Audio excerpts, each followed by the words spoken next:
You are about to see remnants of the Civil War that have never been seen before outside of one or two people. This is a relic hunter's dream. I have a metal detectorist friend who is passionate about history but has been only marginally active in the hobby in recent years.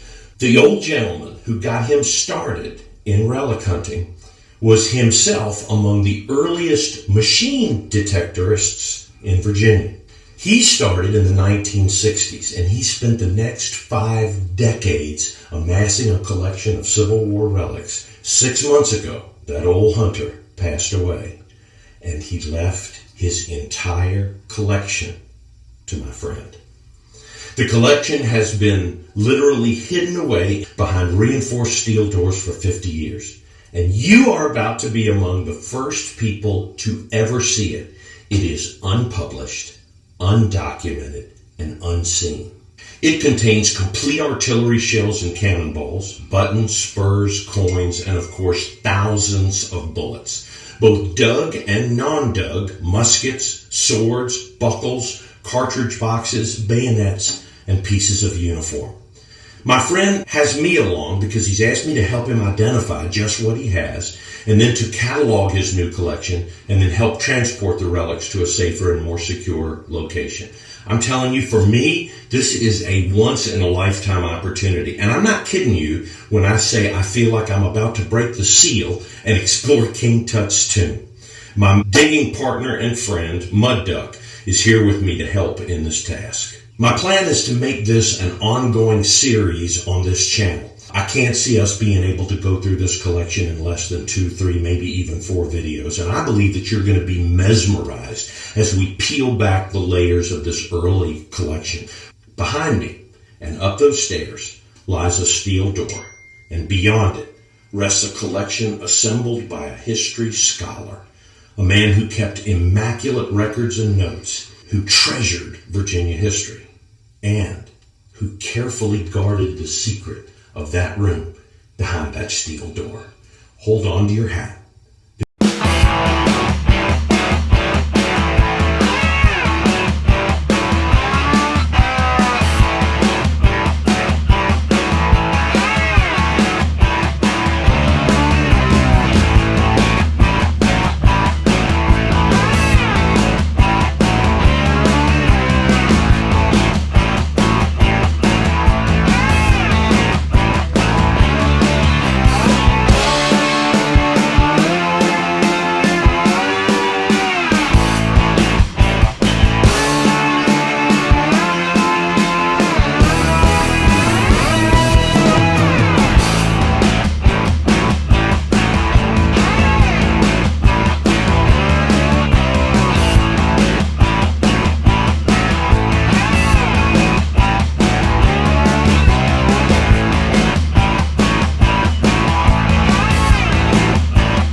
Percussion cap box, canteen. Look at all these canteens down here. Shells. Look at these. Look at that frag. Oh my gracious. That's huge. Go ahead and carefully pick that up. Yeah, carefully pick it up. I mean that. So, judging from the curve of that ball and the thickness of that, imagine how big the bore was. That's is it naval? U.S. Petersburg. Good grief. Sabot pieces. I mean, this is not as thick, but you look at the diameter. Oh, that was a big shell as well. Oh yeah, huge. Oh my. Swords. This was dug in South Carolina. Ames. Look at all that canister shot. Grape shot. Canister. High impact bullets. Wow. Some gardeners in there. Okay, let's move this over here. Oh, we got all sorts of hooks and rivets and they burn sides. Yeah, burn sides. Spencers. bottles and bottles and bottles. I mean, just bottles upon bottles. This looks like pistol bullets. Just a whole, well, no, just Spencer's bullets. Bullets, and there's just can upon can upon can upon can back here of bullets. We're looking at, that's a Parrot base. What else is back there? I love these dimple frags. Oh, because of where the shot was. Yeah, where the shot was. I've got several of those as well. Those that might be watching don't know what we're talking about. This right here would have been embedded in. Yep. This one's had its nose blown off. So. Oh, wow. Look at that. Look at that. And then just tons more. Look at this. That's solid. Look at that. It's got the, yeah, and you can see where they could. Yeah. Right there. Yeah. Wow. Hotchkiss. Yep. Still got the sabin on it. Yeah. It's just everywhere. Oh. Borman. Yep. Is that a little 6-pounder? Oh, I've always wanted to find one of these. Look at that baby. Unpunched, too. Yeah, that's solid. Can you imagine that coming across the field? Yeah. So we're in this collection that has never been seen. And we're just experimenting right now. We're just kind of taking a quick perusal. And then we're going to come back and examine things closer. I mean, look at this. All these shells. And it goes all the way down here. All right, I'm gonna test you on something. Oh, great. Third shelf down. Third shelf down. Look at those two Hotchkiss shells on either side of the Cannonball. Yeah. Take a close look and tell me how you know instantly they're CS. Oh. Is it the flare at the bottom? Nope. 2 rings versus 1. No? Oh, the groove in the side. Yep. Huh. Groove. Yeah, see the flame groove right there. Yep. Oh, I learned something today. I have no idea what's behind it. Actually, I don't either. Oh, great. Look at all of that brass. Spoons and bat wings, shields, heel plates, gun tools. Look at the shoulder scales. Bit boss over here. Is that a complete bit? Looks like it. It's very close. With bit boss on it? Yeah. All the gun pieces, the locks. Bat wing spoons. Yeah, let's do it. Let's go to this case right here. Okay. All right. I see spurs. I see fuses. I see. Holy cow, I see ordnance. Okay. I see muskets. Oh, I couldn't even see that from behind there. Look at that. Look at those. Look at that musket. Look at that shinkle over there. Yeah. That shinkle on the end is the kind that would have case shot in it. Look at all these spurs. Oh my word, look at the spurs. Bit boss. Plate. I see a New York button. Several New York buttons there. Belt buckle keepers. All these gun wrenches. Hammers. Shoulder plate. Oh my gosh. To think that some of this stuff was found in the 1960s. These rosettes right here. That they've never been seen. Nope. This was his happy place, man. The time that was spent in this place just displaying it and then coming back. Well, we all with our own cases, right? We'll come back. I mean, I have like one case. Come back and you like every now and then you come back and you look at it and you rearrange a little bit. Imagine this. Yeah. Just this stuff's just laying everywhere. We've traded places. And I'm just looking. I know you won't be able to see this, but here's a wall case full of Gardners and Enfields, a few ringtail Sharps, scabbard. There's a stock. That could have come from, what was that company in New York that sold surplus? Mud Duck. Yep. I'm looking behind this case on the floor, and I'm seeing 12-pound Borman shells. But that's the stuff that's stuck away in a corner somewhere. Oh, my word. Oh, wow. I didn't see the bottom stuff. Yeah. Tons of grape and canister, bits, harness buckles, and things like that. More heel plates. There's a complete... That looks like a Maynard. Nope, not a Maynard. But Lock plate and hammer. Mainspring still there. Guts all still there. Butt plates. Side plates. More scabbards. This is just so incredible. Okay, here we go. Another display case we're revealing here. Oh, whoa, Indian artifacts, Native American stuff. Nice. Good gracious. Look at the I don't know whether it's proper to call them hand axes or tomahawks or what they are. The points that are in here. Now, I happen to know that this is how he started, my duck. When he was a boy, just started walking the fields and looking for stuff like these Native American artifacts. I don't know a lot about Native American stuff, but I've heard about how they would stipple it scored like that. That's obviously a large pot piece. That's stippling on it. Yep, sure does. How long ago did somebody sit around a campfire and make those cross hatches in that thing? That's incredible. It is incredible stuff. That is impressive. All right, I'm going to put this outside. All right, so Mud Duck is going to uncover another case. Oh my gracious, more brass. More brass. Holy cow. If you break it, you bought it. Yeah, I just knocked over an arrowhead. This stuff's everywhere. I see a bullet and wood, piece of a canteen, spur, rosettes, sword guard. That's the first time I've seen those. Sword guard. Again, bullets, Burnside. Lock. A lot of horse cavalry pieces down there. A lot of bits. Great day. This is like tools down at the bottom. See axes. It says fire axe, Fort Zabriskie. A butcher knife at City Point. There's a cooking pot. I mean, look at that. I mean, when he started relic hunting in the 60s, Mud Duck. That's when things were good, apparently. I mean, I've heard my dad tell stories, but, I mean, they were kicking this stuff out of the leaves back then. Yeah, I mean, it'd been laying there for 100 years, just waiting to be found. I didn't know what I was looking at in the center of the frame here, and Mud Duck figured it out. That's a canteen spout that a soldier has taken a Civil War bullet and carved it to be the stopper for his canteen.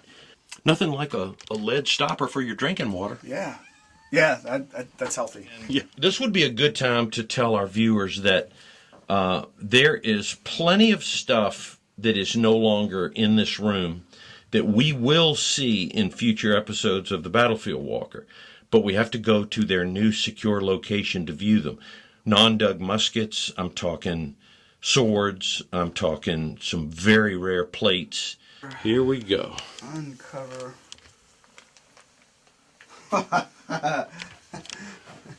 Wow. Plates upon plates upon plates. Are you interested? A little. Oh, my word. Oh, wow. I'm seeing U.S. plates, breastplates. That looks like clip corner right there. Clip corner right there. There's two of them. Sword plate. Sword. Look at these swords. Is that... What are the eagle and the cross there? I should know that. Okay, well, they both look like soldier trench art because the eagle's carved out of lead. Right. Now, the Corps badge is made of something, and when we empty this case, we're going to do that today. Right. When we empty this case, we'll take a closer look at that. But I can see that Corps badge. It's got all sorts of engraving on it. I'm seeing what is that? What I think is that he made a Corps badge out of something else. Yeah. So that's what we got to figure out. All right, we got an actual belt. Oh my word! With the buckle, we've got carbine sling buckles. More carbine sling buckles. Insignias, Corps badges. Isn't that from a flagstaff? That's what it looks like. Imagine more pulling that out of the ground. Yeah, more Corps badges. Now, one thing I'm surprised you haven't called attention to. Uh-oh. What is it? 2 Baby US. Oh, yeah. And you can't tell how small they are on the video, I know. Well, try to compare it to the one right next to it. Yeah. Kind of see Just before we get started with that, there's a couple things I just want to show you. I don't know whether this is a model 1828 cartridge case. In my last video, I found 2 small buckles like this, and now I feel like that's probably what I was finding. So there's your weather flap. I can't read that, but there's the maker, something in Sons. Somebody that's going to watch the channel and say, that idiot doesn't know what he's looking at. But I always thought they were for Sharps cartridges. But I've also seen a model 1828 that looked like that. All right, I'm going to set that down very carefully. How about an original cartridge box? Complete, intact. Everything's there. It's not torn. It's not broken. That's a replacement. But other than that, everything looks original. The daggone buckles have still got black paint on them. There's your box plate. And I'm going to be very careful. I'm going to lay this down here because I don't want to damage that leather. But actually, I know you can't tell, but the leather is amazingly in good shape. I'm not going to open this flap, but I do want to turn it around and show you the 10 inserts. Look at that. Look at the condition of those 10 inserts. It's like somebody issued this to him a couple of months ago and he left them out in the rain one night. That's it. There's your complete shoulder strap with a beautiful eagle plate. Not hard to figure out why the Yankees tore these off and threw them in the creek, because they were a perfect target when they were nice shiny brass. And those rebel boys said, thanks for the bullseye. Company I, 5th. I don't know what that means. Again, above my pay grade, but there is obviously a period canteen. Now I know what that strap buckle's for. With the correct stopper, still cork on it. And I don't know what that is. Company I, 5th, something, 39th, I don't know. This has 2 stamps on it from the, I guess they're like proofs. Mud duck. Look at that. That Kippy cat, man. That is unbelievable. Obviously came out of somebody's attic, I'm sure. You know, this was great-granddad's. I don't know enough about these to know the period from this either, whether this is original Civil War, whether it's from the Grand Army of the Republic, or what it is, but you could probably look up the maker's name and figure out when they were making these things. So before we begin to break this place down, we're going to just take another look around. Good golly, look at the size of these things. I'm a big guy. I'm nearly 6'3". Here's my hand on this shelf rag. Good gravy Marie.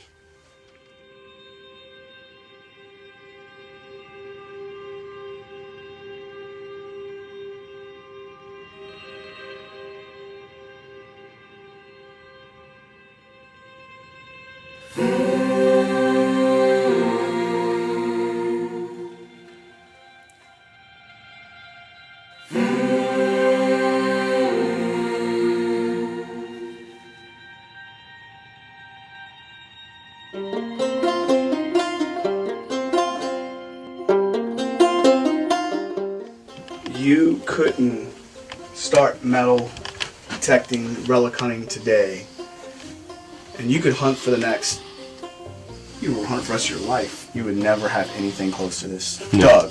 Dug. And you can go buy it. But the days of being able to find this are gone. Yeah.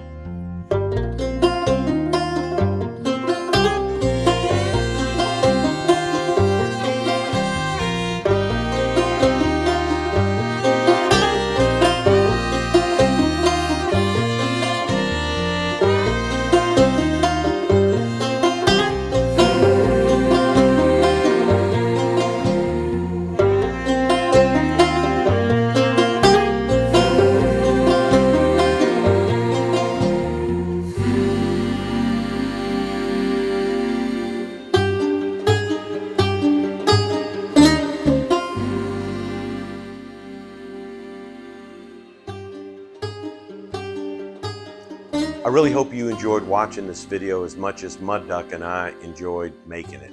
It was such an honor to not only look at, but to handle these relics that have not been seen or handled in the last 50 years, except by just a very few. Can I help you? You're going to take a bath right here in front of God and everybody. As I was saying, it was such an honor to be able to put our hands on these relics and to know that they had not been seen, except maybe by a handful of people, since these relics were actually being used by soldiers of both sides in the American Civil War.